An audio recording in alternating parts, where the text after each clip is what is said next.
Zamanama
sandratra eza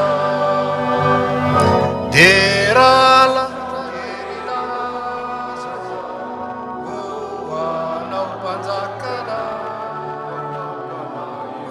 hoanao aneny aja raisoanao eza efa le aresaka iza fa nazo tambava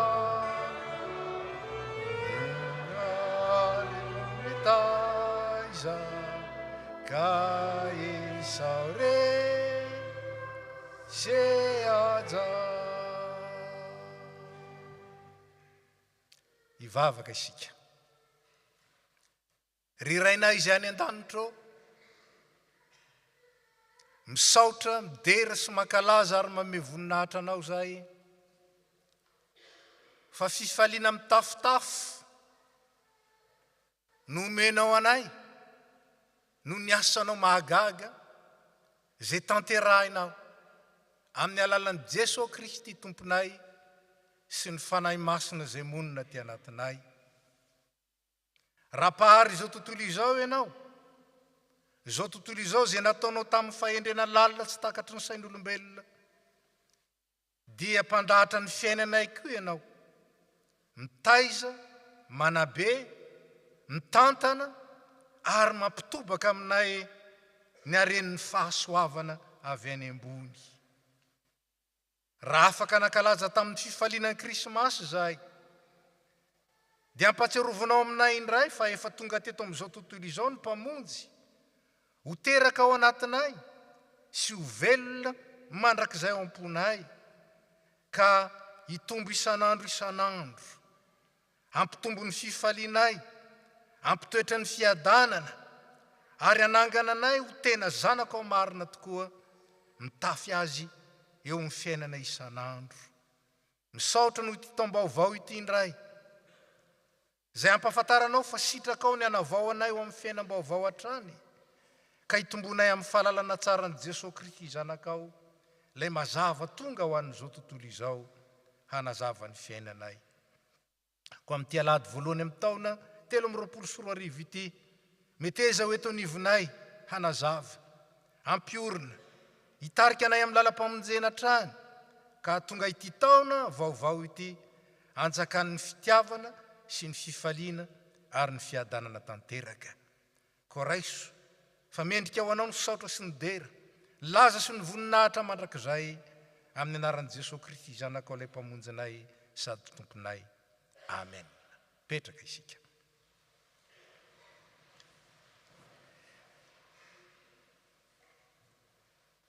ry havana ianao ampanajana tsara sy ampietretana lalina ny teny zay nambaran'ny tompony sitrapony ho antsika indray amin'ity alahady voalohany amin'ny taona ity aza miombona amin'ny asa tsy mahavokatsoa ataon'ireo olona ao anatin'ny aizina fa aleo aseho ny tena toetr'ireny asa ireny satria mamenatra na dia ny lazany ao amin'ny miafina azy fa rehefa aseho ny fahazavana kosa ny tena toetry ny zavatra rehetra dia hiariary avokoa eny izay rehetra miariary dia tonga mazava izany ny lazana hoe mifoaza ary ianao zay matory ary mitsangana ho velona avy amin'ny maty dia ampazavanao Kristy amen ataontsika ny hira 212 sy 2 misaintsaina zany sitrapon'Andriamanitra zany isika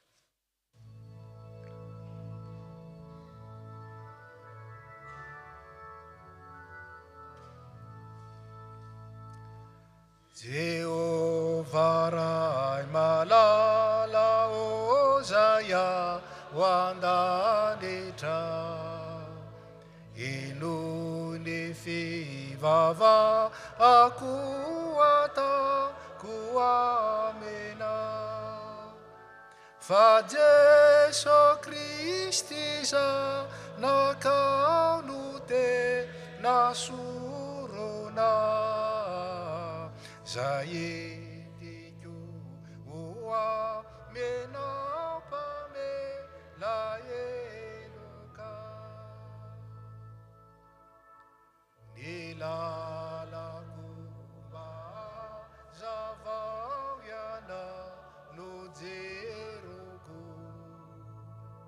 fa mai zimpito hoe izao sy be nikotroka na misy loza zare zay mampamoy fo tsy misy atao rakoiana no amejo. Mbola iombom-bavaka isika. Ray io ray tsara loatra ianao,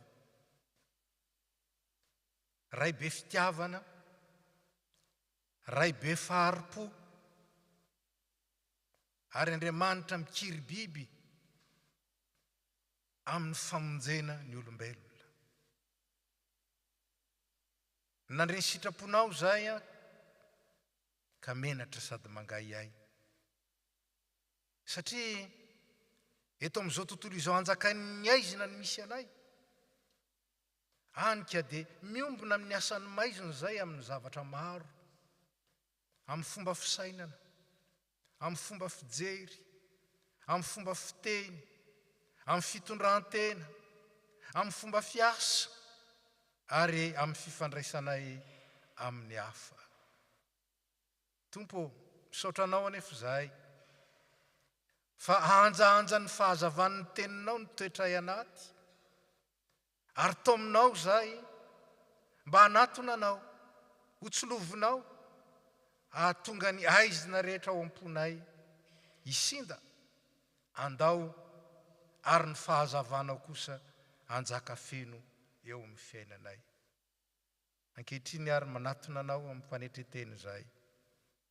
Miaiky ny fahadisoanay, miaiky ny fahamazinan'ny fonay, miaiky ny tsy fahatanteranay eo anatrehanao, miaiky ny fahalemenay sy ny fahotanay. Tompo, meteza amela heloka indray, ary diovy sy avao zay mba hahatonga anay isitraka feno ny fanavaozana entin'ny taona vaovao izay omenao malalaka ho an'izay matoky anao. Miaraka ny fiangonana. Rainay be famindram-po mitalao aminao zay mamela ny helokay. Diovy zay ho afa-pahotana, sasao zay mba ho afa-keloka, ary avaozy ny fanahinay mba havonoka ny poanao. Ny fitiavan'i Jesosy Kristy zanakao mpamonjy anay no angatanay aminao. Amen.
Riavan'Andriamanitra meny vavaka ny Andriamanitsika, ary Andriamanitra mamaly vavaka.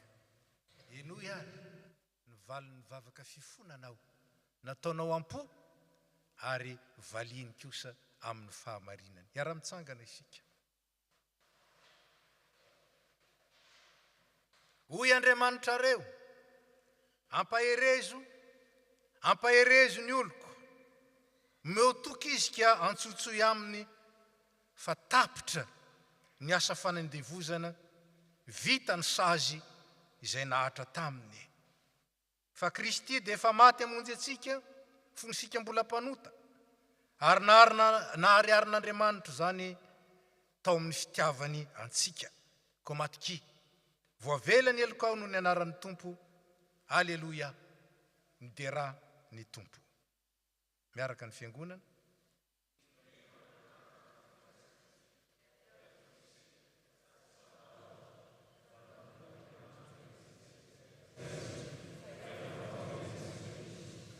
Amen.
Indrindra ho an'Andriamanitra. Petraka isika.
Izarany teniny amintsika ny tompo, azontsika miomana amin'izany, dia ataontsika ny hira fa 420 ny voalohany, dia mangataka ireo tompon'anjara hitaribavaka sy hamaky teny mba hiakatra ety.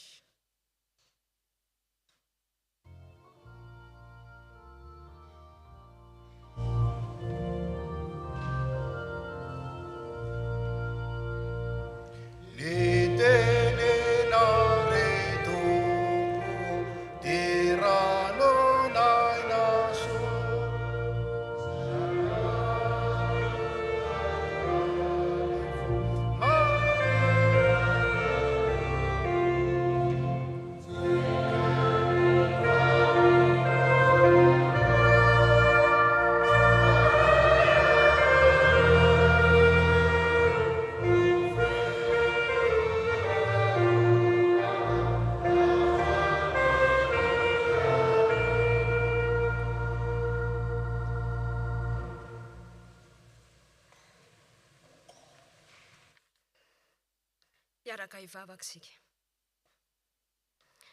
Misaotra anao izahay Tompo fa mbola sitraka ao indray ny amahana ny fanahinay. Mba hanananay finoana tsara orina Tompo. Tsy mahay na inona nefa izahay Fanahy Masina raha tsy ianao ny manazava ny atao anatinay. Koa indreto ny fonay, velarinay eto anatrehanao. Oneno, azavao, ahaizanay mahatakatra izay tianao ambara aminay indray amin'ity taona vaovao ity. Amin'ny anaran-tsoanao Kristy, nanaovanay izany vavaka izany. Amen. Ho fanehom-piraisana ny fiangonana, dia ndika teny Diema no hamakitsika ny soratra masina manomboka izao. Iaraka mamaky ny soratra masina ary isika, izany dia ho hitantsika ao amin'ny bokin'ny Nomery toko 9, ny 12 ka hatramin'ny 17. Nomery toko 9, ny 12 ka hatramin'ny 17. Rehefa hitantsika dia ho vakiana amin'ny anaran'ny Tompo. Dia niteny tamin'i Mosesy ny Tompo mba hamepetra ny Arona sy ny zanany hoe: izao ny teny ataonareo rehefa mitso-dranon'ny Israelita ianareo. Hita sy aro anareo aneny Tompo, hijery anareo amin'ny kamoram-po aneny Tompo ka hiantra anareo. Handray anareo amin'ny kahazavam-po aneny Tompo ka hanome anareo fiadanana. Rehefa hanonona ny anarako amin'ny Israelita toy izany ny mpisorona, dia hita azy tokoa aho.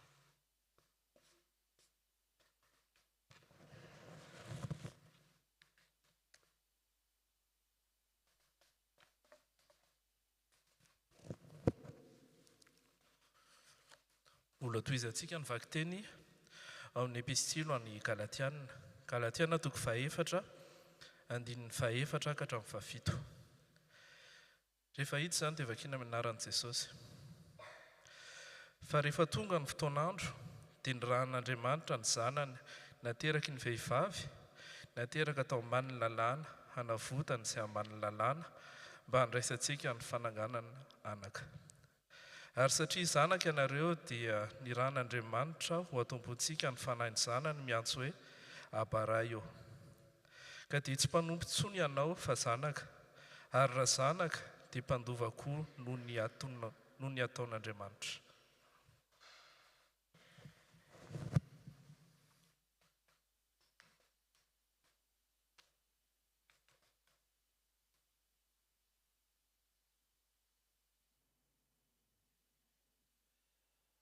Araka hitsangantsika andray vaovao mafaly araka ny Matthieu. Vaovao mafaly araka ny Matthieu toko 2, ny 9:40 ka hatramin'ny 1:20. Matthieu toko 2, ny 9:40 ka hatramin'ny 1:20. Vitantsika dia vakitsika amin'ny anaran'ny Tompo. Tamin'izay dia tsindry ny Herôda fa voafitaka ireo olon-kendry izy ka tena vinitra. Ary naniraka olona izy hamono tsy hakanavaka ny zazakely tao Betlehema sy ny manodidina rehetra. Hatramin'ny 2 taona no midina araka ilay fotoana ny fotom-pitoriny tsara tamin'ny olon-kendry. Tamin'izay no tanteraka amin'ny voalazan'ny Tompo tamin'ny alalan'ny Jeremia mpaminany hoe: indray misy fitomaniana sy dradradratra tsy hanerany eno tao Arama. Iraely no nitomaniny zanany, ka tsy nentina ampionina satria tsy ho intsony ireny. Rehefa maty kosa Herôda, dia nisehony ny anjelon'ny Tompo tamin'ny nofy Josefa raha tany Ejipta ka nilazany hoe: mifoha azy ianao ka ento-mody any amin'ny tanin'ny Israely ny zazakely sy ny reniny, fa efa maty ireo mitady ny ain'ny zaza.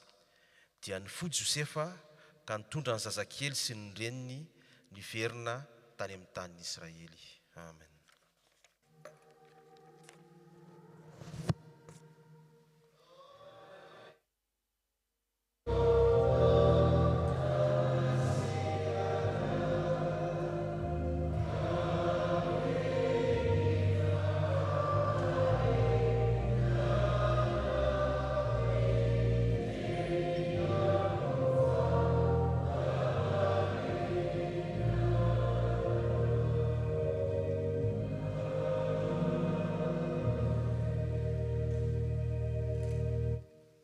Izao dia rahantsika manonona ny fanekam-pinoana apôstôlika.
Ny rain'Andriamanitra ao amintsika ny fanahiny zanany mba hanangana antsika kosa indray ho tena zanak'Andriamanitra. Ny fanahin'Andriamanitra izay tao amin'i Jesosy Kristy ary nomena antsika mba hanangana antsika ho zanany hiasa mahery ao amintsika rehetra, hampiorina izany fiantsoana sy hahatanteraka izany planin'Andriamanitra izany. Amen.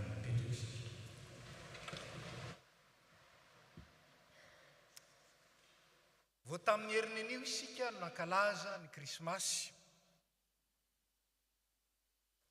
Mahalana tokoa no mianjera amin'ny fotoanan'ny alahady, ny krismasy sy ny taom-baovao.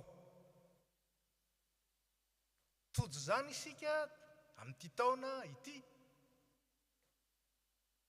Ary amin'ny taona 334 indray vao miverina izany. Zao anefa no ampatsiarovina ny andro alahady amintsika kristianina dia manana ny lanjany manokana, satria fotoana izay nahatsiarovana sy ankalazana ny fitsanganan'i Kristy tamin'ny maty. Io ny Paska ho antsika. Io no ampatsiarovina isa-kerinandro. Ary ny fianjeran'ny krismasy ny alahady ny taom-baovao, ny alahady,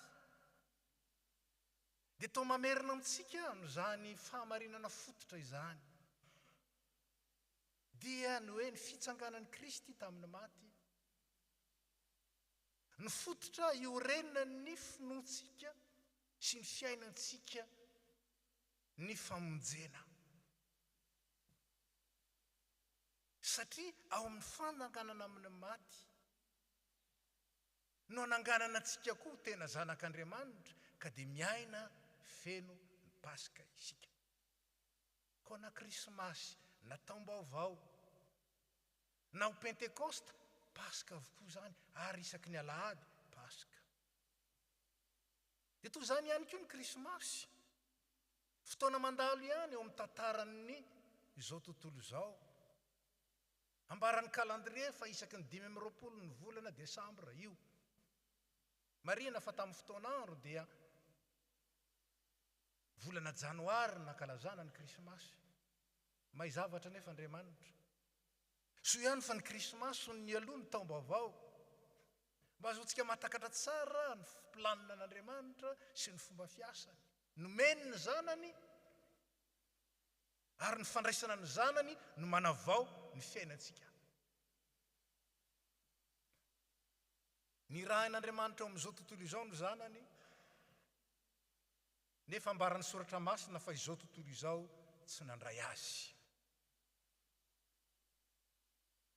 Ny sakafo, ny fifaliana, ny fanakalozana fanomezana, ny fandihizana, ny karazam-pifaliana maro samihafa, izany no nentin'izao tontolo izao mankalaza ny krismasy, fa tsy ny fandraisana an' Jesosy Kristy.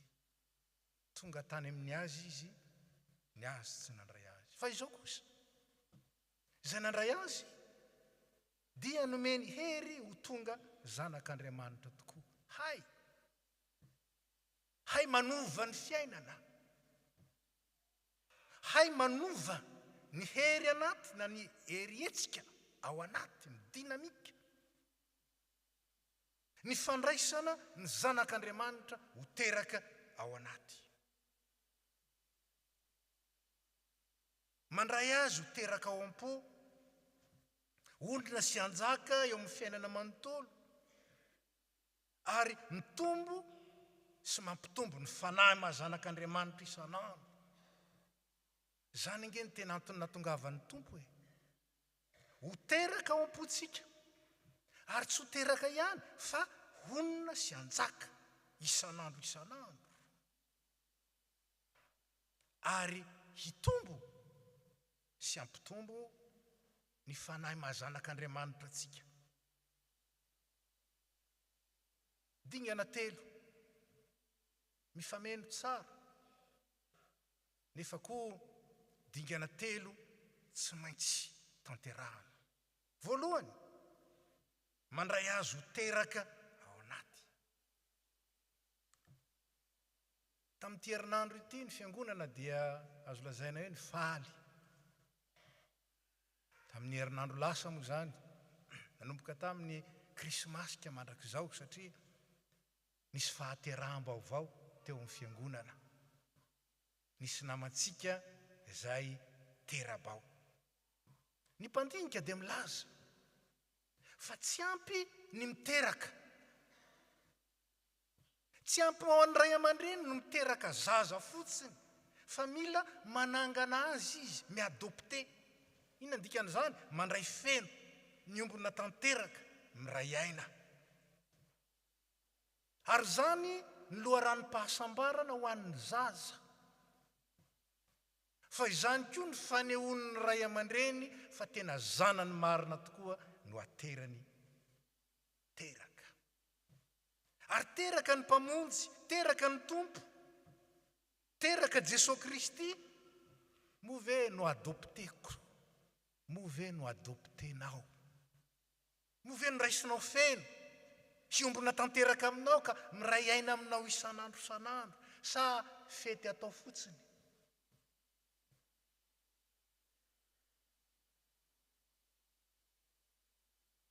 Mino mandray azy feno, miombona tanteraka aminy, miray aina aminy, zany no atao hoe mandray ny krismasy. Miombi-po, miombi-tsaina.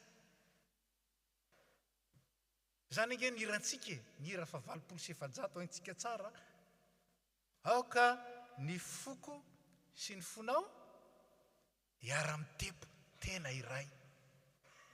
Ary aoka ny saiko sy ny sainao iray safidy mandrakizay. Zany ene ny tena finoana e. Fa tena marina ve zany?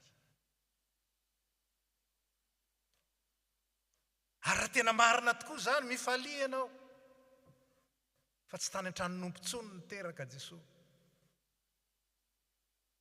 Tsy tany amin'ny toerana maizimaizina tsony ny teraka Jesosy, fa ao am-ponao.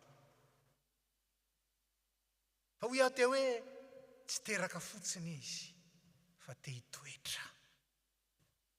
Te hitoetra mandrakizay, mandrakarivo ao anatintsika ny tompo. Immanuel no anarany, amintsika Andriamanitra.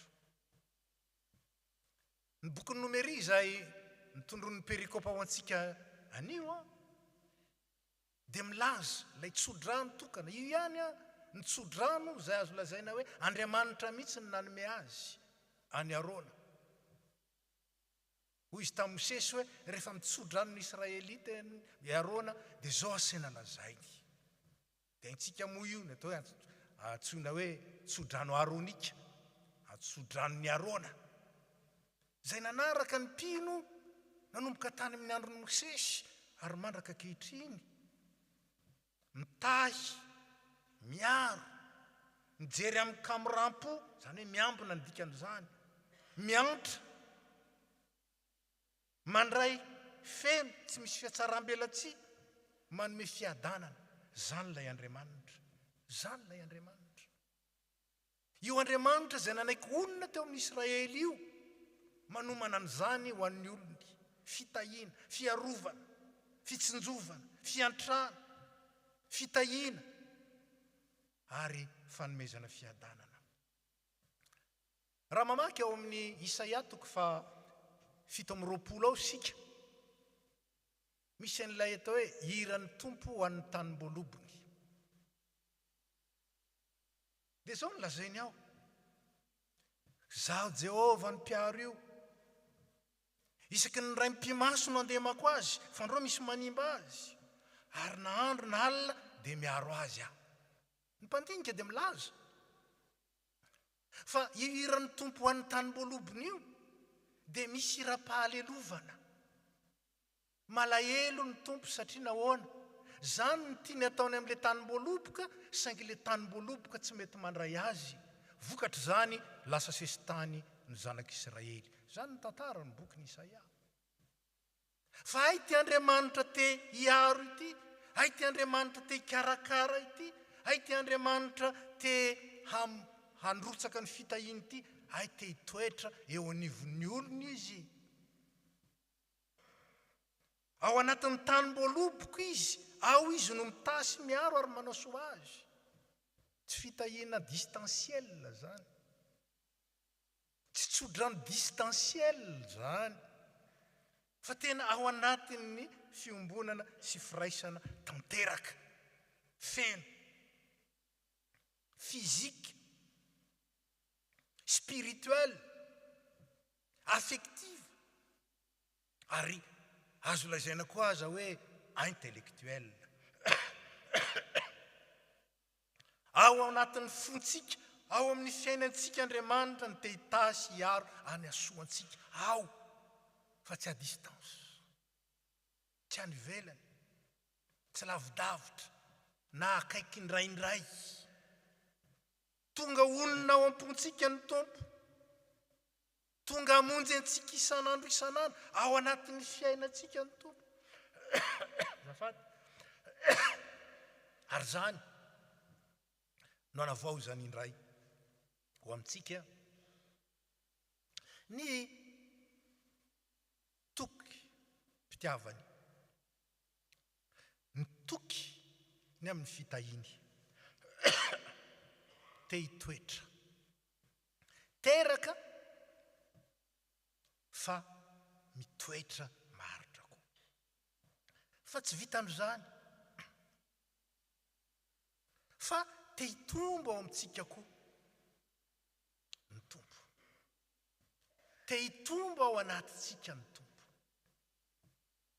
Zao nanambarany Galatianina azy eo, tarataso an'ny Galatianina. Ny rahan'Andriamanitra ny zanany mba handraisantsika anjara amin'ny mahazanak'Andriamanitra.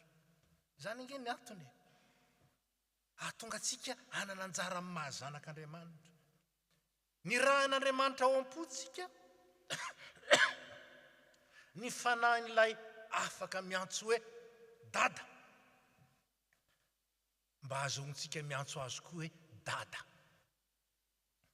Zany hoe io zany tsy mpilivava fotsiny hoe ray ô, aba ô, rainay zay any an-danitra. Tsy mpilivava, fa ny fanahin'i Kristy ao amintsika mihitsy no mampiteny antsika izany. Zany no tsy ambaratelo ambaran'ny Paoly.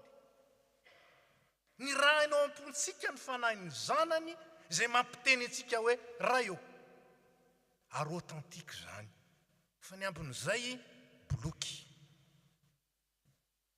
Boloky tsy enjery fotsiny ihany. hay ny fanahiny Kristy no andraisantsika ny fanahiny mazanaka Andriamanitra marina tokoa. Ka tsy vitany hoe tena zanakitsika eo amin'izany fa mpandova. Manana ny fanahiny zanaka nateraka, mandova ny fanjakana mandrakizay, fa mandova koa ny toetran'ilay tena zanaka. Ny fanajana sy ny fanaovana ny ray, ny fikatsana ny fanjakan'Andriamanitra sy ny fahamarinany, ny fitiavana, hanika dia nampianarantsika tsy hifankaty fotsiny. Zany ny didy tranainy, zany ny fankatiava. Ny didy vaovao, aoko tahaka ny tiavako anareo no hitiava anareo koa.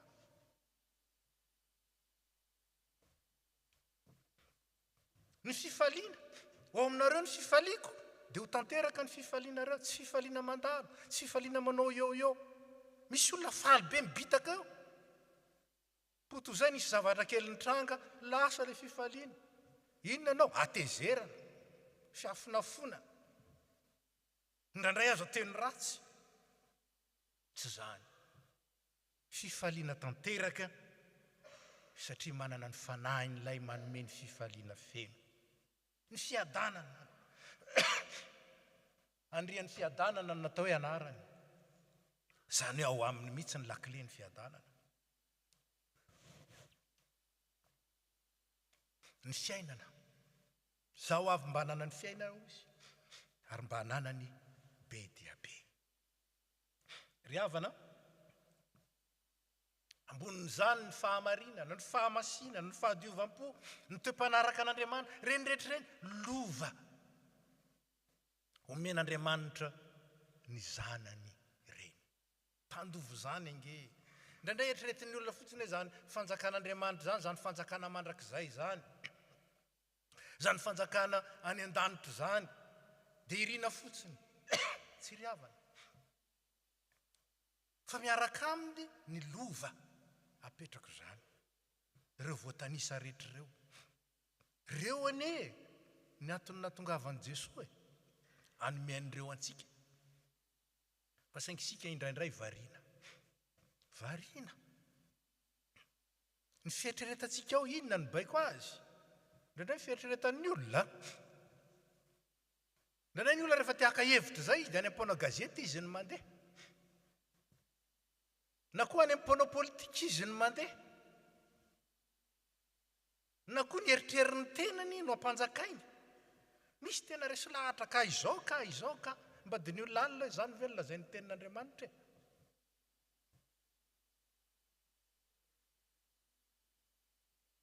Hoy Jaona Mpanao Batisa, izy tsy maintsy mitombo, ary zaho tsy maintsy mihena.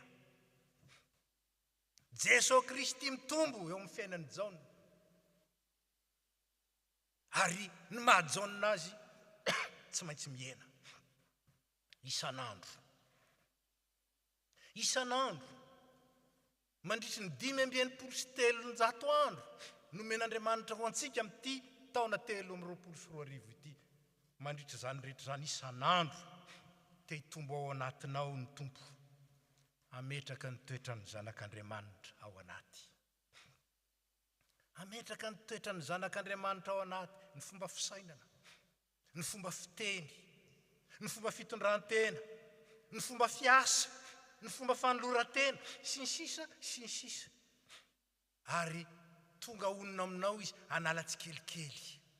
Isan'andro, ilay toetra manofo, ilay maha-olombelona fotsiny amin'izao, ny fisainana zany. Ny anay zao ka. Fa hoana kosa ny an'ny tompo e. Ny anay zao ka. Fa hoana kosa ny an'ny zanak'Andriamanitra e. Ny fiteny, ny fitondrantena, ny fomba fiasa, ny fomba fanolorantena. Tsy maintsy mihena. Ilay maha-olona ao amintsika, mba hitombon'ilay mahazanak'Andriamanitra kosa ao amintsika. Inona ny lakile? Kristy teraka, mitoetra, ary mitombo ao anatsika. Dia isan'andro isika. Hitombo amin'izany mahazanak'Andriamanitra zany. Ary ao anatin'izany no andraisantsika ny fitahim-panahy rehetra. Ka mba tsy ho faniriana foana. ho veu pieux ny filaza azy, ny firarintsoa amin'ny taom-baovao. Be dehibe nge lisitra zany a tany saina daholo. Fa izao raha tsy manana ny lakile an'io, veu pieux ihany zany. Tonga ny tompo hitondra ao amintsika ny fitahim-panahy saingy izao tahaka na amin'ilay tanimboloboka ihany. Tsy any ivelany izy ny manome zany, ao anatiny ao izy manao zany. Te andray fitahiny ianao mandritra ty taona vaovao ity, ampitoero aminao Jesosy, avelao hiasa mahery izy, ary izy anome zay anjara rehetra tokony ho ahy, tokony ho antsika, ary tokony ho anao. Ary zany ny irina ho anao indrindra, zany ny irina ho anisam-batan'olona, ho anisam-pianakaviana, ho an'ny fiangonana ary ho an'ny firenena, ho amin'izao taona vaovao izao. Ka dia ho teraka, ho velona, ary tombo ao anatintsika mandrakarivany ilay Kristy tonga hamonjy izao tontolo izao. Raisy ny fitahiana.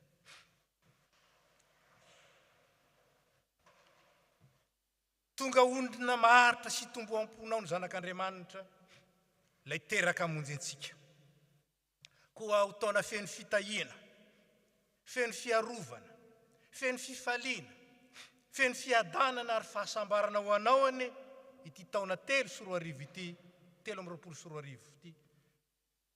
Satria velona sy miasa ao anatinao sy ny ankonanao ary ny fiangonanao lay Immanuela, Jesosy izany hoe Andriamanitra no mpamonjy.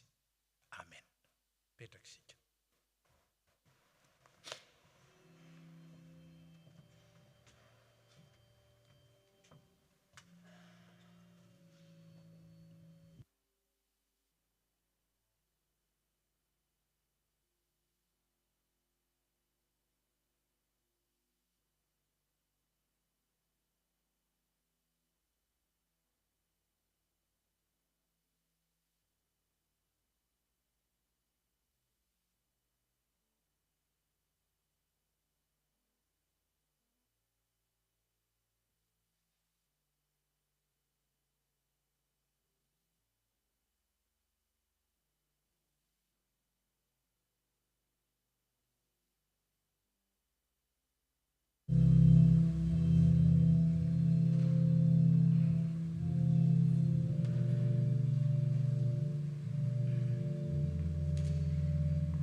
fiainantsika nefa ny zavatra tokony sapatsika dia ny tompo eo foana manavao ny famindram-pony sy ny fahasoavany amintsika rehetra koa mendrika sy rariny raha deraintsika ny anarany amin'izao taona vaovao izao koa amin'ny fifaliana lehibe ry havana no iarabanany tsirairay avy eto amin'ny fiangonana amin'ny anaran'ny mpitandrina sy ny komity nahatratra ny taona 2024 noho ny fitiavany sy ny famindram-pony arabaina ny tokantrano tsirairay avy arabaina ireo zokiolona zokiray aman-dreny eto amin'ny fiangonana arabaina ny sambatan'olona ny lahy sy ny vavy ny lehibe ny tanora ny ankizy arabaina isika menakavy mifalia mandrakariva araky ny tenin'ny tompo amintsika amin'izao taona vaovao zao dia asain'ny tompontsika hitodika any amin'ny mandrakariva satria ao amin'ny any no misy ny fahatanterahana sy ny fitsarana raha tadiditsika eritaona ohatr'izao tsika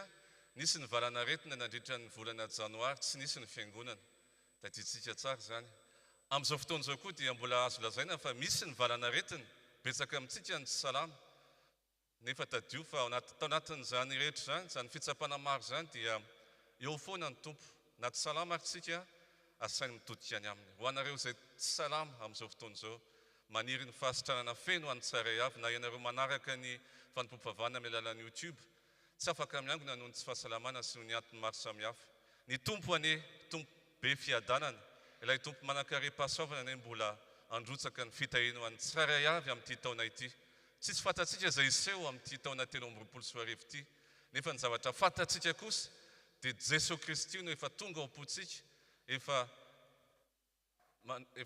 mangataka atsika hanokatra ny fotsika mba hidirany mba hitoerany ilay fiadanana maritra mandrakizay ka dia izany no irina amin'ny sambatan'olona raha andia ity taona 2024 ity isika miaraka amin'ny Jesosy Kristy mba hanana zany fiadanana zany ko manaova taom-baovao sambatra miaraka amin'ny Jesosy Kristy mba ho feno fifaliana sy fiadanana isika rehetra amin'ny anaran'ny tompo amen.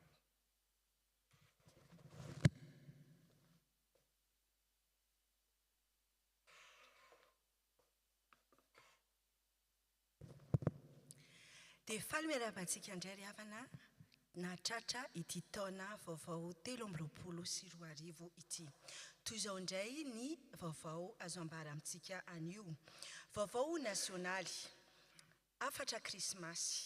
Naharay ny afatra krismasy 2024 avy amin'ny filohan'ny FPMA, Révérend Dr Seth Rasolondraibe, izay mitondra ny lohateny hoe Noely mahasarika isika. Sy araka ny teny soratra masina manao hoe ilay teny dia tonga olombelona ka niara-nonina taminay. Feno fahasoavana sy fahamarinana izy ary hitanay ny voninainy. Araka ny DM Joany 1:4. Ampatsahivana amintsika fa miverina indray ny fampianarana isaky ny alarobia hariva koa manasa atsika anatrika izany amin'ny alalan'ny phone call na ny Zoom. Toy izao ny vaovao eto amin'ny faritany. Naharay fiarabana avy amin'ny mpitandrina mpandrindra ny faritany Charles Kakotondramana ny isika sy ny filoha Ramatoa Nadia Delmotte. Ary ny teny dia tonga nofo ka nonina tamintsika Jaona 1:4. Izany no teny entiny Brown Fatsanina ho fiarabana sy firarin-tsoa ho an'ny tafo 5 eto amin'ny faritany. Toy izao indray ny vaovao ny tafo. Filazana manjo. Amin'ny finoana sy fanantenana ny fitsanganan'ny tena amin'ny maty no ampandrenesanay anareo fa ny ava-malalanay Razafindra Fitomamy dia nantsony ray ody any aminy ny 7 Desambra lasa teo hoy ny ray tampo aminy raha Arjaona ery sy lantony irina sy ny fianakaviany. Rakim-pisaorana. Misaorana Jehova ary fanahiko ary izay rehetra atao anatiko, misaorana ny anarany masina. Misaorana Jehova ary fanahiko ary aza misy adinonao ny fitahiana rehetra. Olona iray tsy nitonona anarana manolotra 300 € ho an'ny trano fiangonana. Mangataka ny hira fa 2:700 ny andiny voalohany sy faefatra ary fadimy. Filazana teraka. Misaorana Jehova ary fanahiko ary izay rehetra atao anatiko, misaorana ny anarany masina. Misaorana Jehova ary fanahiko ary aza misy adinonao ny fitahiana rehetra. Teraka omaly 1 Desambra iravelomanana Eli Manoiso hoy maolo sy ravaka rindra sy fity raha velomanana. Vaovao avy amin'ny sampana tanora kristianina. C'est pourquoi quiconque entend ces paroles que je dis et les met en pratique sera semblable à un homme prudent qui a bâti sa maison sur le roc. Matthieu, chapitre 7, verset 24. La STK a le plaisir de vous inviter à son habituel VDJ le vendredi 6 janvier à 19h30 au Vieux-Temple, intitulé « Le manuel de la vie ». Cette soirée ayant pour thème l'application de la parole de Dieu est ouverte à tous. Kasika ny fividianana diakona, mifarana an'io ny fisoratana diakona na fanolorana anarana any amin'ny mpitandrina ho amin'ny fividianana diakona iray izay ho ataontsika amin'ny alahady herin'ny anio 8 janoary. Alahady ny zokiolona. Ny alahady 15 janoary no natokana ho fiarabana ireo zokiolona feno 70 taona no miakatra. Raha misy amintsika mbola tsy nisoratra anarana ka te hiditra amin'ny fikambanana zokiolona dia iangaviana anatona ny vondronasa sosialy. Ny alahady 20 janoary kosa no natokantsika ho alahadin'ny firaisamponoana ka iarahana amin'ny fiangonana rahavavy katolika malagasy eto Toulouse. Ny fanompoam-pivavahana dia manomboka amin'ny 10 sasany any amin'ny Vieux-Temple. Miverina ny étude biblique manomboka amin'ny talata 3 janoary izao amin'ny 7 sasany hariva amin'ny alalan'ny Zoom. Miverina koa ny permanence ataon'ny mpitandrina ny talata amin'ny 10 ka hatramin'ny 4 ora ary ny alakamisy amin'ny 10 ka hatramin'ny 12 ora. Fanadiovana ny trano fiangonana dia anjaran'ny sampana vehivavy kristianina sy ny sampana lehilahy kristianina anio.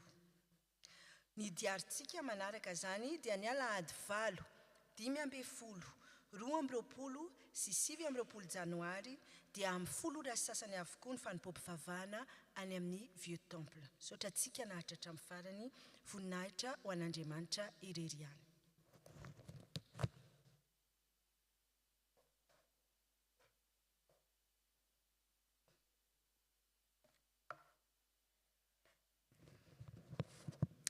Fanaontsika ny miarahaba ireo vahiny izay sendra mandalo na ireo koa izay tonga onona mangataka anareo mba hitsangana tompoko raha misy aminareo miaraka aminay eto.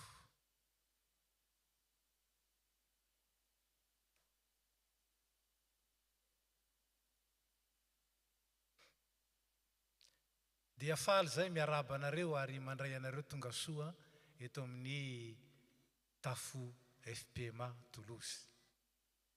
Ny tompon'ny fahasoavana izay tantana anareo ane tanteraka soa ny antony natongavanareo eto ary ampitobaka be dehibe ny fifaliany, ny fiadanany ary ny fahasoavany atonga ny fandalovanareo eto tsy ho adino ary indrindra metraka fahatsiarovana tsara. Ary dia mitsodrano anareo koa zahay Andriamanitra ny fahasoavana ane mbola ahatanteraka izay rehetra iriny ny fonareo ka atonga ny fandalovanareo eto koa hiarahantsika mifaly satria Andriamanitra iray ihany mitahy anareo sy mitahy anay. Ka dia mampahery anareo zahay, tsaroa fa naoviana anareo ny mandalo eto, misy toerana ho anareo eto amin'ny FPMA Toulouse. Ka dia mirary soa indrindra tompoko ho anareo izay mitoetra ahita fifaliana maharitra ho anareo izay mandalo ny tompo ane mbola omba anareo ary atanteraka tsara ny tianareo. Misaotra tompoko, afaka mipetraka nareo. Fanaontsika koa ny miarahaba manokana ireo zokiolona izay natratra ny tsingeritaona naterahany tamin'iny volana Desambra iny. Misy 3 mianaday izy reto, angatahana mba hitsangana rehefa voatonona ny anaranareo. Ramatoa Andrembololona Daniel, Ramatoa Rakotony Rainy Clarisse ary Andriamatoa Rafalimanana Julien. Raha tsy eto mety manatrika ny tokantrano, faly zay miarahaba anareo. Natratra indray ny tsingeritaona nahaterahanareo noho ny fitahian'Andriamanitra sy noho ny fahasoavany be dehibe. Miombona fifaliana aminareo sy ny ankonanareo ary ny fianakavianareo, ny fiangonana manontolo satria ray aman-dreninay zokinay ianareo. Inona no lazaina amin'izao fiarabananareo zao? Misy teny ifamaliana. Ifamaliana ny mpanao salamo amin'ny tompo. Ary dia hovakiko aminareo zany. Satria noko fa avy ao aminareo koa. Ary ao aminareo koa iombonanareo amin'ny mpanao salamo izao fanekemponona izao. Salamo faraka amin'ny 70. Ianao tompo ny itokiko, aoka tsy homenatra mandrakizay aho. Fa ianao ny fanantenako, ritokoko hatry ny fony aho mbola tanora. Ianao ny nanakina nahatra any amboaka. Ianao ny namoaka avy tany an-kibon-dreniko. Ianao ny deraiky mandrakariva. Tonga atao zava-mahagaga eo masony olona, nefa ianao ny fiarovana mafy ho ahy. Ny vavako ho fieny fiderananao sy fankalazananao mandrakariva. Ary aza manary ahy rehefa antitra aho, aza mafoy ahy rehefa ketraka ny heriko. Dia mamaly amin'ny alalan'ny Isaiam-paminany ny tompo, ka miteny aminareo hoe na dia mandra-pantitra aza dia tsy miova aho. Fa hoy mpanoratra ny Hebreo, Kristy no tsy miova omaly sy anio ary mandrakizay. Ho tanterany tompo aminareo tokoa nge zany faniriana zay ombonanareo amin'ny mpanao salamo zany. Ary ho tanterahany aminareo tokoa ane ny teny fikasany fa tsy miova izy ary tsy mahafoy na mahasaraka anareo. Ivavaka sika. Tompo misaotra anao zay no reto zokinay, reto ray aman-dreninay reto. Nanehoanao ny fahatsaram-ponao ary dia natratra ny tsingeritaona naterahany ray tamin'iny volana lasa iny. Fahasoavana lehibe avy aminao zany ary tombo-pitiavana zay asehonao amin'izay matoky ianao. Dia rainay ianao, ankalazainay ianao. Ary dia mivavaka ho azy ireo zahay mba hatanterahany teny fikasana eo amin'ny fiainany. Ka ninona irin'ny fony, ninona antenainy, ninona iandrandrany ianao, ninona angatany amin'ny vavaka, dia nonao andapany fahasoavanao ane zany. Ary omenao malalaka mihoatra noho izay hainay angatahana saina eritreretina araka ny mihery izay miasa ao anatin'izy ireo. Misaotra fa tsy miova ianao. Misaotra fa ianao lay efa nanankinana azy ireo hatrany amboaka no tokony hatry izy mbola tanora ary mbola ianao ihany no mitantana azy sy mahatanteraka ny fahatsarana rehetra eo aminy mandra-pahavitany fiazakazahany eto. Dia tehirizo ambanin'ny famindram-ponao reo, arovy amin'izay manimba, arovy amin'izay mahafaty, arovy amin'izay mahavely, arovy amin'izay mampisaraka aminao. Araoka isaotra anao isan'andro isan'andro ny fitahim-panahy mahatretrika. Dia amin'ny anaratsoan'i Kristy misaotra Tompo. Amen. Dia mirary soa indrindra tompoko. Mahazo mipetraka nareo. Farany dia misy teny kely. Fanaotsika ny manetraka minitra. Tatsika hoe minitra ny trano. Araka ny fatatsika dia nataotsika ho tanjona anangonana euro 300,000 euro ny 1 Desambra 2024. Manana 5,7 andro isika zany anatratrarana izany tanjona izany. Tanjona izay napetraka tamitsika ary adidy izay apetraky ny tompo antsika mba hahatonga ny taranaka hahazo toerana hoentina manompo ny tompo ary hahatonga antsika koa halalaka eo amin'ny fivoriana isan-karazany sy ny fanatanterahana ny fanompoana. Ao matitoko faraka amin'ny 20 ao dia misy tantarana prahalahy izay ny rahany rainy. Hoy izy tamin'ilay zokiny hoe andany ianao miasa any an-tanimboly. Dia namaly ilay zokiny hoe za tsy handeha. Nefa rehefa nieritreritra izy dia nanenina ka nandeha ihany.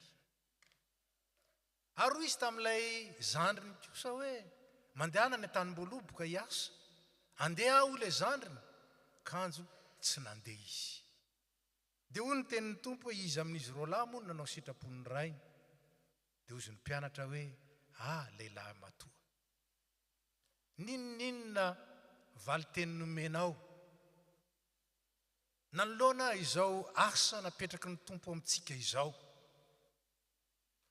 dia mipetraka amintsika ny fanontaniana izy amin'izy mirahalahy no modelinao tsy voalaza eto ny modely fahatelo nefa inoko fa misy amintsika ao anatin'izany amporosihana nanaiky ary tena nandeha fa tsy vitsy ihany koa ao anatin'ilay modely anankiroa raha ao anatin'izay zaho sy ianao dia men'Andriamanitra kosa ity fotoana ity fotoana azahoana manenina ny amin'ny décision ratsy rehetra fa fotoana kosa zay azahoana manatanteraka ny fandavana zay tsy avy amin'ny tompo tsinona fa avy eo amin'ny sitrapon'ny olona ihany goavana ny fanamby izay mipetraka amintsika goavana tsy zavatra mora atao zany saingy zafady raha mora atao zany dia tsy mila mivavaka raha mora atao zany tsy mila ny tompo ary ny tompo tsy manome anao zavatra ainao samyrery tsy mila azy tsy manome anao zavatra hainao samyrery tsy mila an'Andriamanitra ny tompo noho izany aoka tsy zay évaluation tsika ny am-pelantanantsika no entsika manatanteraka ny baiko ny tompo fa ny fankatoavana azy kosa sy ny finoana fa mahay mamahana ny 10,000 amin'ny mofo 5 sy azandrano 2 izy mahay manao fahagagana eo amin'ny fiainako sy eo amin'ny fiainanao izy ahatanterahanao ny baikony ary mahay mampitombo izay rehetra am-pelantanantsika izy azohontsika mahita fa Andriamanitra ny fahafenona ny Andriamanitsika ka tsy vitany hoe voky fotsiny ny 10,000 lahy fa nisy 12 sobiky ambiny eo amin'ny économiste ao amin'izao tontolo izao dia adalana zany gaspillage zany mbola nisy 12 sobiky atao inony zany very fotsiny fa fanehoan'Andriamanitra kosa fa manana ambiampy ho antsika so an'ny asany izy ary zany namporosihana antsika indray mamakivaky ny 5,700 andro asa ao amin'izay anisanao azy isan'andro lazao amin'ny tompondray zao nomeko ho amin'ny trano anio rapitso zao nomeko amin'ny trano anio 5,700 ianao tiany ny tompo hamaly zany fanontaniana izany ho azy eny ny voninahitra ho antsika rehetra kosa ny fahatanterahany amen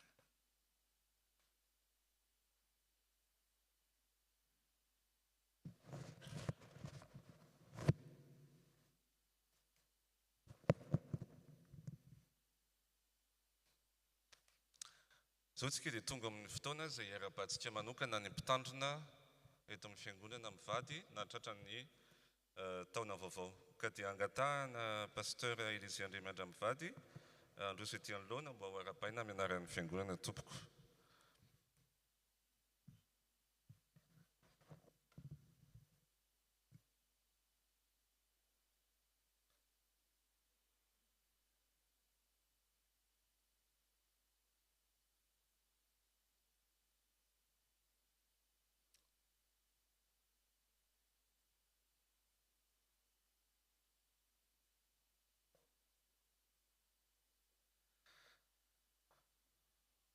eny ry havana noho ny fahiten'Andriamanitra dia nahatratra ny taona vaovao koa ny mpitandrina eto amintsika tsy izy zany fa izy mivady izay mijoro eto tsy izy vina amintsika intsony izy fa izy ireo no mpitaizantsika ara-panahy ray aman-dreny ara-panahy eto amin'ny FP-Matolozy efa taona maro zany fa soavana lehibe ny ananantsika azy ireo mila tsaroantsika zany ary isan'andro tsika dia asain'ny tompo hisaotra azy hiderany anarany noho ny fananantsika mpitandrina satria zava-dehibe loatra ry havana ny fiangonana manana mpitandrina ka amin'izao fotoana izao dia rariny noho ny taona vaovao raha manokana izao fotoana izao tsy tia irabana azy ny teny atolotra eo anareo mivady pasteur dia ny teny eo amin'ny salamy ihany salamy faraitra amby 20:1 mivaky toy izao zany amin'ny anaran'ny tompo Jehova hiaro anao amin'ny ratsy rehetra eny hiaro ny fanahinao izy Jehova hiaro anao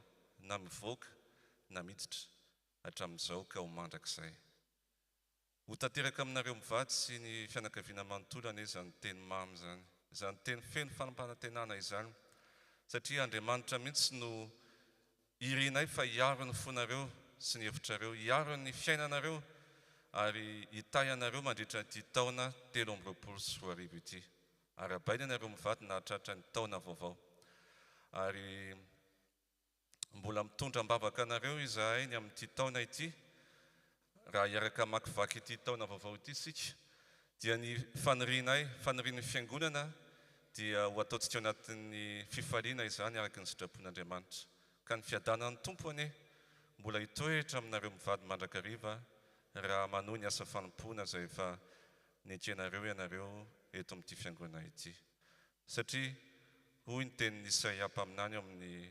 7:30 manao hoe fa izay miandry an' Jehova dia mandroso herikosa elatra no hiakarany tahaka ny voromahery hiazakazaka izy nefa tsy ho sasatra andeha izy nefa tsy ho reraka tokoa ane ianao pasteur raha hanao ny asa fanompoana amin'ity taona ity ary mino zay fa Jehova no efa herinao no efa mpitarika anao isan'andro mpitarika anareo mivady isan'andro amin'ny fiainanareo andavanandro ka inonay fa ohatran'ny voromahery ianareo raha andiny ity taona vaovao ity hanana hery vaovao na hiazakazaka ary nareo dia tsy ho sasatra tsy ho reraka sanatrin'izany satria Jehova no ho herinareo ka dia ho tanteraka aminareo ane izany teny mamy izany hitsangana ny fiangonana ho fanamafisana izany fiarabaina izany indray toary ny fiangonana pasteur mivady faly miarabanareo nisy atokantrano izay tonga eto fa izay tsy tonga eto koa manaraka ny fanampam-pavahana amin'ny alalan'ny fahitalavitra dia faly manatitra izany fiarabana izany fiarabana sy firarian-tsoa amina tratraranareo ny taona 2024 ko marika izany dia misy solom-body akoho izay moa ny fiantsontsika malagasy azy atolotry ny fiangonana ho anareo ho marika hita maso izao firarian-tsoa sy fiarabaina izao ka dia ny fiadanan'ny tompo ane hitoetra aminareo mivady sy ny ankonanareo isan'andro ka dia hita fifaliana tokoa ianareo raha tsy salama dia ho sitrana angana ary tadidionareo fa ny fiangonana dia eto foana anohana anareo namora na ho sarotra dia amin'ny anaran'i Jesosy Kristy no anaovana izany firarian-tsoa izany ho tanteraka aminareo izany teny mamy izany amen mahazo mipetraka ny fiangonana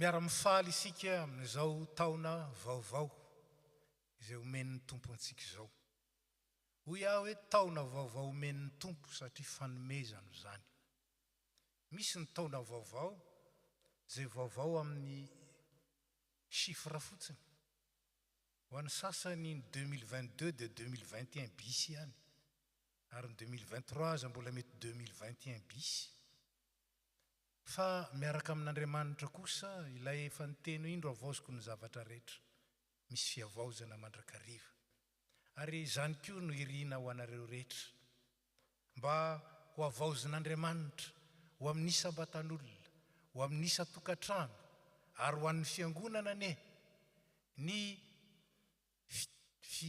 fiadanany ny fifaliany ny fahasoavany ary ny fitahiam-panahy rehetra ka dia ho tanteraka amintsika izay teny nambaran'ny Paoly hoe ary Andriamanitra ahatanteraka izay rehetra tokony anareo araka ny reny amin'ny voninahitra ao amin'ny Kristy Jesosy. Malala izay anjara tokony antsika avy ny tompo, ary dia izy ane anome izany malalaka ho an'ny tsiraray avy ary ho an'ny isam-pianakaviana mamakivaky izao taona vaovao izao. Misaotra ny amin'ny firarintsoa izay nentin'ny filohan'ny tafo teo tamin'ny anarantsika rehetra, ary dia izy tompony fahasoavana ne anonotra avo zato eny ny posiny alana tamin'ny solombody akoho, fa indrindraindrindra mpirotsaka ho an'ny tsirairay avy ny fitahim-panahy ampy, ka samy andray izay anjara solombody akoho avokoa ne, na ny kely na ny lehibe, dia mirary taona 324 feno fahasambarana ho anareo rehetra izay menakavy. Misaotra tompoko.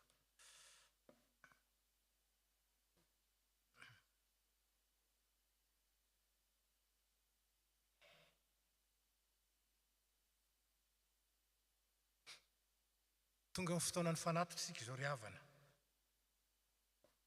Mariana moa zany fa tsy misy tsony ny rakitra fandraisana na ny rakitra tsotra, fa tambatsika daholo, satria ho an'ny tompo sy ho an'ny asany daholo zany rehetra zany. Ka ny dikany hoe atambatra dia atao mateviny zany, ary dia ataontsika ny hira izay fa voatondro tsaroa fa izay manome amin'ny fifaliana no akasitran'Andriamanitra. Ho an'izay tsy nitondra lela vola dia misy ny panier connecté, efa nahazo anankiroa tsika, ny anankiray mitsangana eto amin'ny ankavia, ny anankiray amin'ny ankavanana, dia mba milahatra tsika manatona azy ireo mandritra ny fotoanan'ny rakitra. Ataontsika ny hira 750 azafady.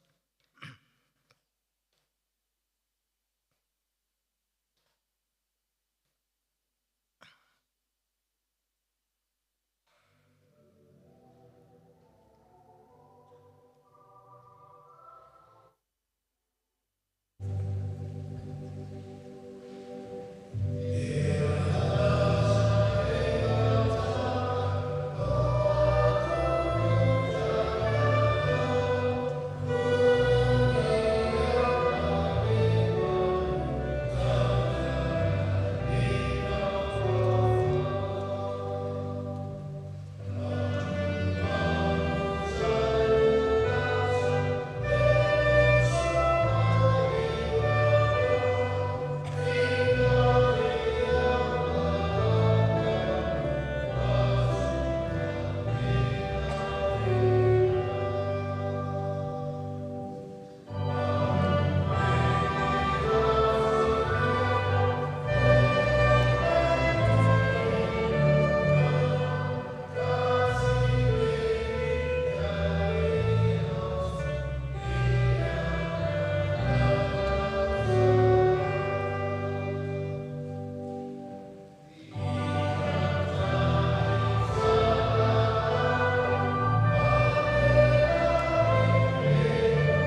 Izao dia manomana amin'ny fomba mampanantsika ho amin'ny firaisan-databatra amin'ny tompo isika. Ataontsika ny hira izay efa voatondro dia mangataka ny dekona mba hiakatra ity.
Ho aminareo ny fiadanany tompo, aoka izara ny fiadanana isika.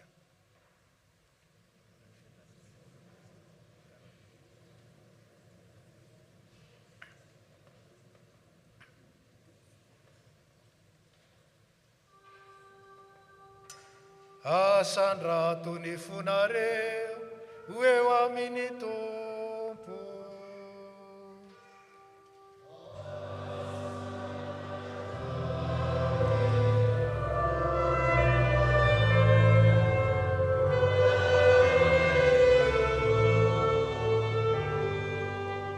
Aoka hoderaintsika ny tompo Andriamanitra.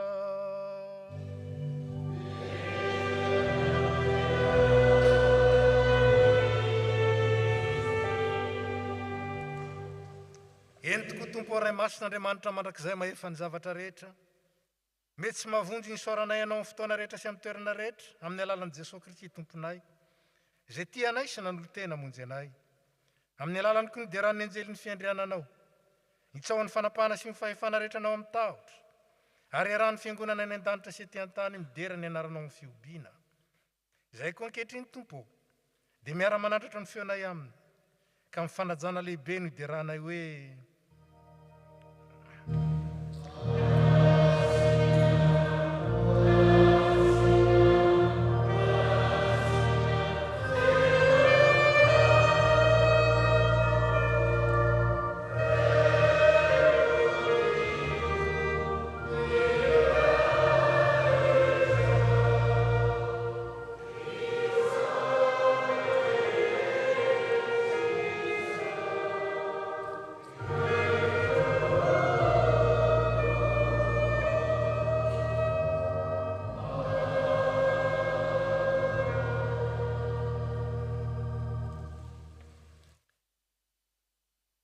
ry kristianina malala, aoka angina eo anatrehan'ny tompo isika, ka iaino sy eritreritra tsara ny teny milaza ny amin'ny nanorenan'ny tompontsika izao fanasana masina, izay mbola ankalazaintsika mandraka ankehitriny izao. Jesosy Kristy tompontsika tamin'iny alina izay namadiana azy dia nandray mofo, ary efa nisaotra izy dia novakiny ka hoy izy, tia ny tenako anareo, izao natao fahatsiarovana. Dia araka izany koa ny kapoaka rehefa ninana dia hoy izy, ity kapoaka ity ny fanekena vaovao amin'ny rako, izao natao fahatsiarovana, na oviana misotro ianareo. Fa na oviana ianareo ny mihinana itony mofo itony sy misotro amin'ny kapoaka, dia manambara amin'ny fahafatesan'ny tompo ianareo mandra-fiaviny.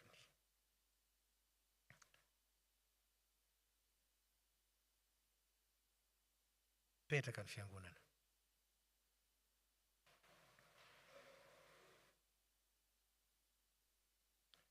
Misaotra anao zahay ry Andriamanitra ranay tompony lanitra sy ny tany, fa noho ny famindramponao aminay mpanota mahantra dia nomenao ny zanakao lahy tokana mba tsy ho very izay rehetra mino azy, fa hanana fiainana mandrakizay.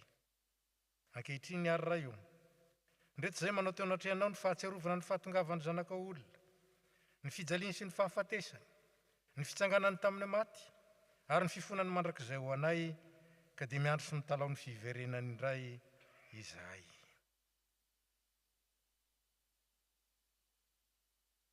ankehitriny raha io aidino ny fanahy masina mba hamenony fonay ka andraisanay tokoa ny tomponay amin'ny finoana velona amin'izao izy manatonanay amin'ny alalan'ny fanasana izao fa ny fananao masina no aharianao amelomanao anamasinanao ary anomezanao anay ny zava-tsoa rehetra miaraka ny fiangonana ry Jesosy Kristy tompo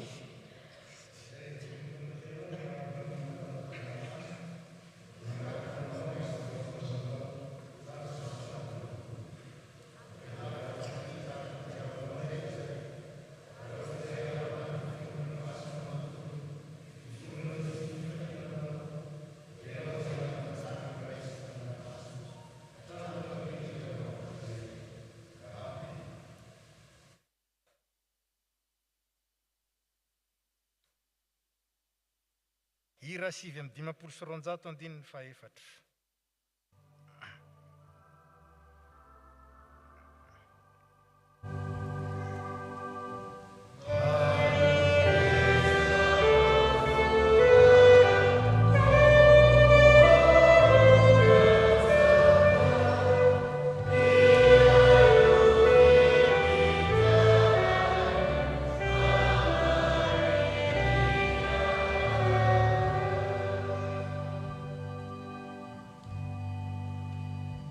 nandray ny fanahy mazanak'Andriamanitra antsika zany no ahafahantsika manatona ny ray ka miara-manona ilay vavaka hoe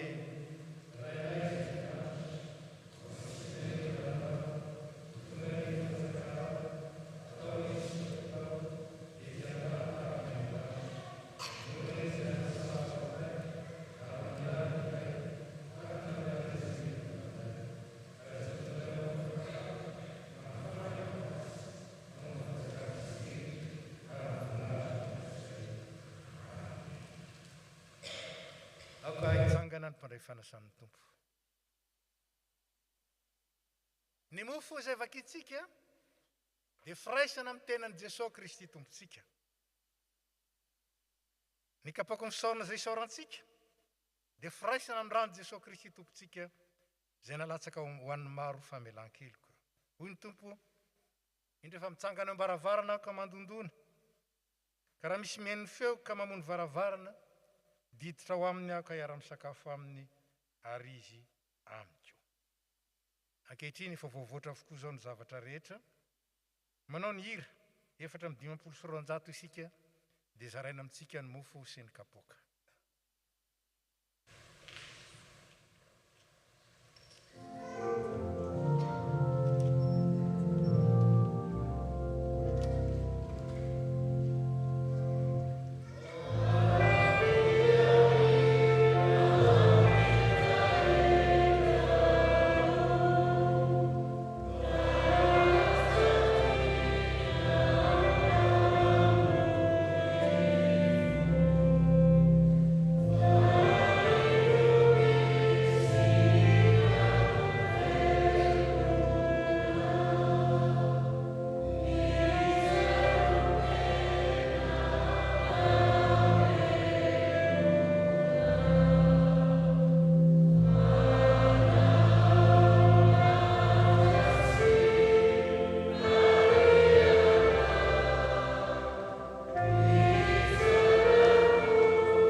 hoy Jesosy Kristy tompo raiso ano tiany tenako izay omena ho anareo izao nataovy ho fahatsiarovana.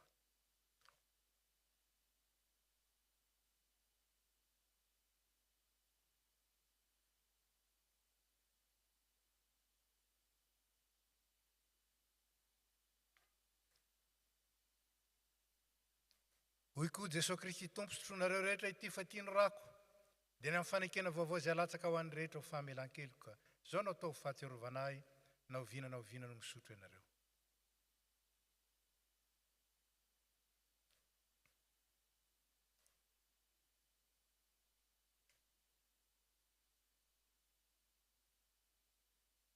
Jesosy Kristy tompontsika izay voaomby tamin'ny hazo fijaliana ka nitsangana tamin'ny maty nefa nanome anareo ny tenany sy ny rano izay nanavotany anareo tamin'ny fahotana rehetra. Izy ene no ampahery sy aro anareo amin'ny finoana marina ho fiainana mandrakizay ho aminareo ny fiadanana. Enina amby enimpolo sy roanjato.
Mbola revavaka isika tompo.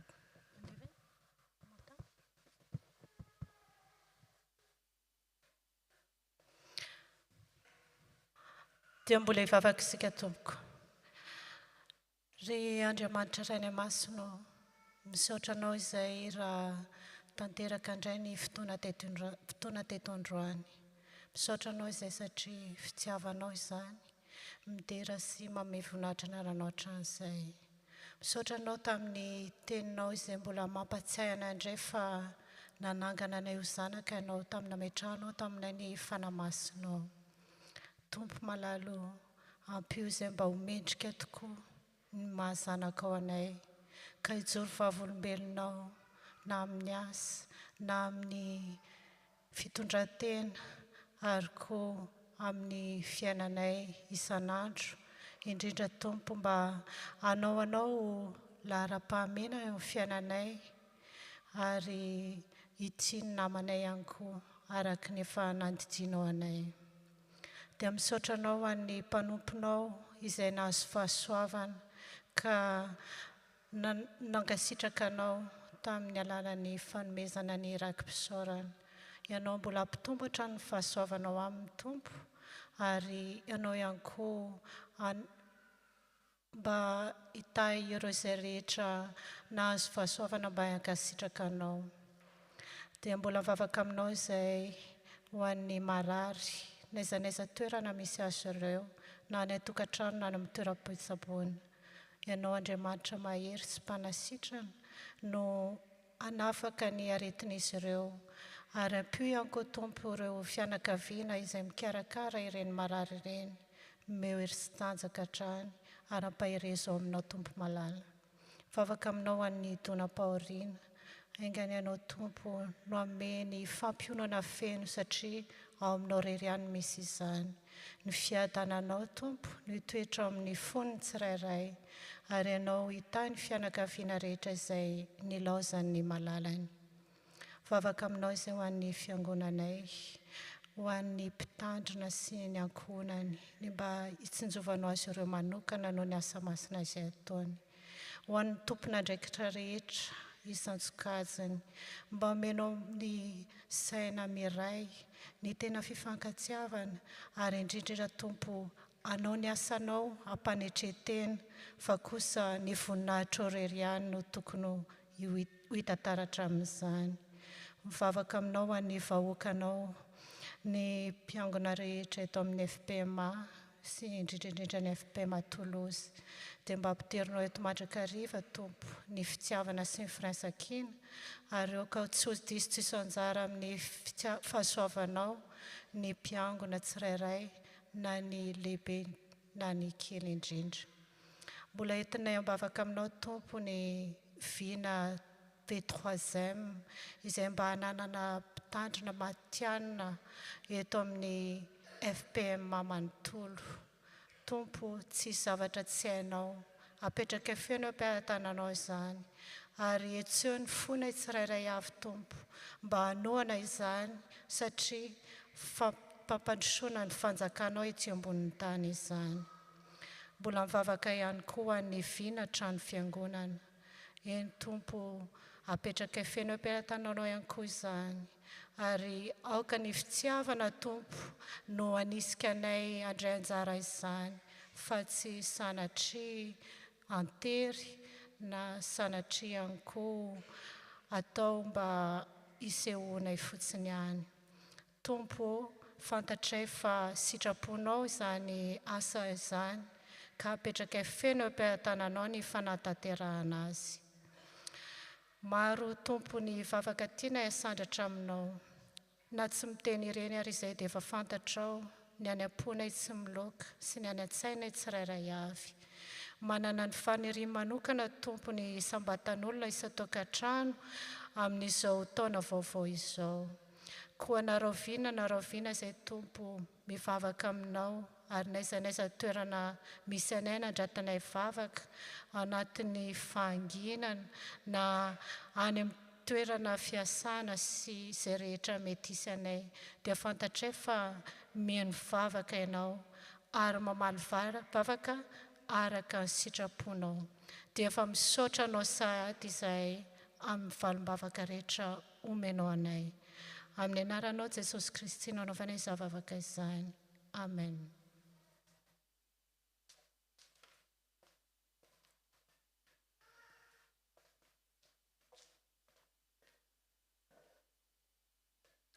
Dia mamarana izao fotoana izao sika, ary efa nilazaiko tamin'ny herin'ny androany ihany mbola misy ny épidémie de grippe amin'izao fotoana, ny Covid, mba azahoantsika miaro tena sy miaro ny namantsika, dia mifanofahofantanana isika, mariky ny fifampiarabana amin'ny tompo sy ny firarian-tsoa, ary dia engane ny Andriamanitra ny fahasoavana, ampody ny herintsika tsirairay avy anasitranareo izay tsy salama, ary engane ny teny fikasana ny amin'ny taona vaovao, dia ho amintsika tsirairay avy ary ho amin'ny izay rehetra mila izany.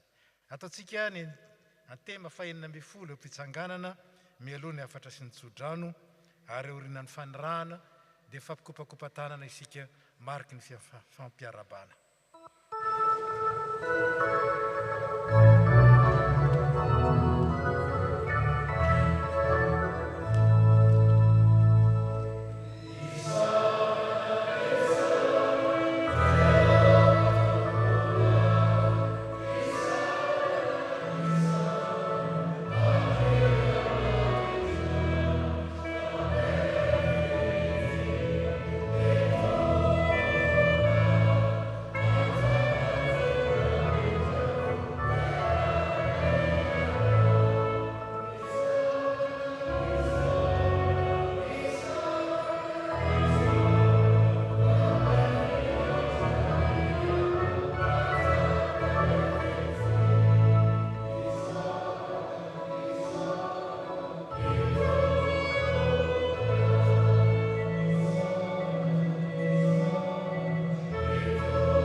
raisy no afatra ao antsika amin'izao taom-baovao zao.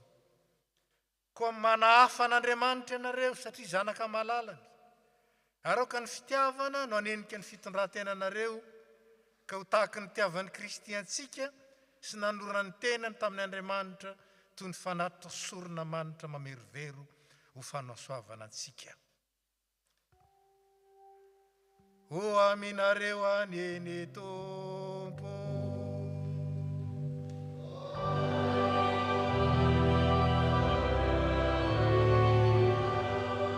Itay anareo aneny Tompo ka hiaro anareo. Ampamirapiratra ny tavany aminareo aneny Tompo ka hiatra anareo. Anandratra ny tavany aminareo aneny Tompo ka hanome anareo fiadanana. Amen. Amen.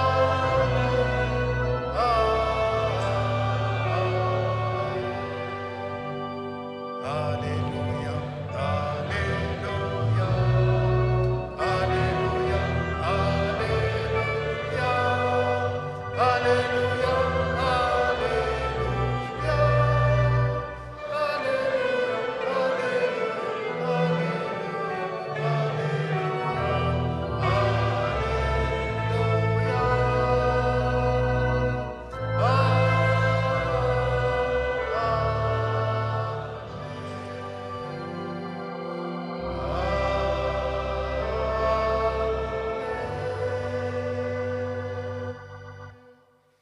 Dia mirary tombo voasambatra ao antsika rehetra tompoko. Dia voninahitra ho an'Andriamanitra ray zanaka ary fanahy masina izay hatramin'ny taloha indrindra ka ho mandrakizay. Amen. Mandeha amin'ny fiadanana ka manompomy.